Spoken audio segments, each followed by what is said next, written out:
নিউরাজ গার্ডেনের পক্ষ থেকে শুভেচ্ছা। আমি হিমাংশু সরকার, বীরনগর, স্টেশনপাড়া, নদিয়া। আমি আপনাদের সম্মুখে এখন আমার একটা থাই পেয়ারা গাছ নিয়ে কথা বলবো।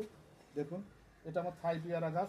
এই দেখুন, আমার একদম একদম ঘরের পাশে। এই দেখুন আমার সব পেয়ারা গাছ লাগানো। এই দেখুন, একদম ঘরের পাশে। আমি আপনাদের এইটাই বলবো যে আপনারা বাড়ির জায়গা ফেলে না রেখে, কিংবা হাফ ডামের ভিতরে দুটো থাই পেয়ারা অথবা দুটো থাই কাটিমন, এগুলো আপনারা যদি লাগিয়ে রাখেন, দেখুন আপনার কোনো আর ফলের অভাব থাকবে না।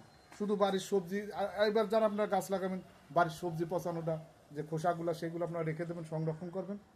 2 ফিট বাই 2 ফিট ডিপ করবেন। ডিপ করে এই সবজি পচা দিয়ে আপনারা ফসফেট, পটাশ আর দানা ওষুধ দিয়ে আপনার এই গাছগুলো করবেন। করার পরে শুধু আপনাদের এই সপ্তাহে একবার করে, হয়তো 15 দিন পর পর আপনারা স্প্রে করে রাখবেন। সাপ অথবা যে কোনো ফার্নিসাইড অথবা কীটনাশক সামান্য করে আপনারা স্প্রে করে রাখবেন। দেখুন গাছে আর কোনো ক্ষতি হবে না।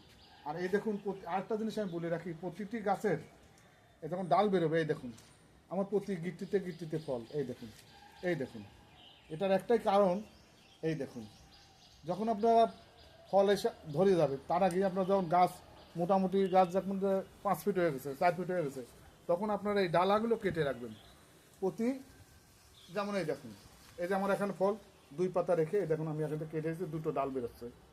হয়তো এখানে এই ডাল আসবে, আর নলে আবার এইরকমভাবে 2টো মুকুল আসবে। এই দেখুন এই দেখুন এই দেখুন এই দেখুন আমি কেটে রাখি তো। এই দেখুন এই 2 পাতা বলতে আমি কেটে এসে হয়তো ডালা বেরোবে, আপনার এখানে আবার নতুন ফুল বেরোবে।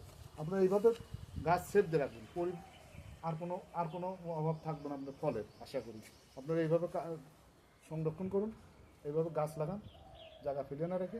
এই পর্যন্ত, নমস্কার।